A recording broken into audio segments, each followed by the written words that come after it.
नमस्कार. आज आपण निर्जला एकादशीचे महत्त्व जाणून घेणार आहोत. चला तर मग सुरुवात करूया आजच्या या व्हिडिओला. श्रीकृष्ण म्हणाले की हे धर्मराजा, आता तुला निर्जला एकादशीचे महात्म्य सांगतो, ते नीट चित्त देऊ नये. एकदा व्यासमुनी हस्तिनापूर येथे भीमसेनाकडे आले. भीमसेनाने त्यांचा यथाविधी पूजा केली आणि नंतर प्रार्थना करून तो म्हणाला की भगवान कुंती, द्रौपदी, धर्म, अर्जुन, नकुल आणि सहदेव सर्वांनी स्वर्गप्राप्तीकरिता एकादशीच्या दिवशी उपवास करून हे व्रत करतात आणि मलाही करण्याला सांगतात.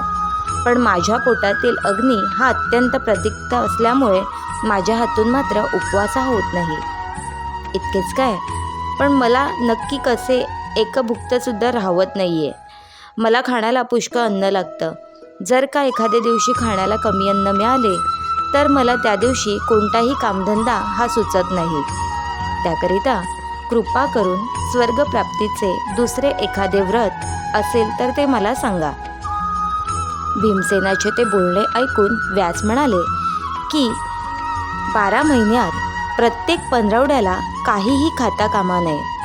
कदाचित या सर्व एकादशा जर कोणाच्या हातून घडणार नाहीत तर त्याने निदान निर्जला एकादशी तरी केली पाहिजे.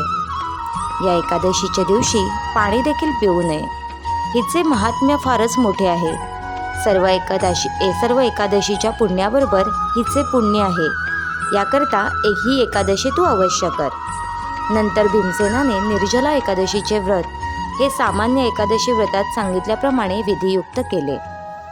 श्रीकृष्ण म्हणाले की हे धर्मराजा, जे कोणी हे या निर्जला एकादशीचे व्रत करतील व त्याचे महात्म्य ऐकतील ते पुण्यवान होऊन अंती सद्गतीला जातील.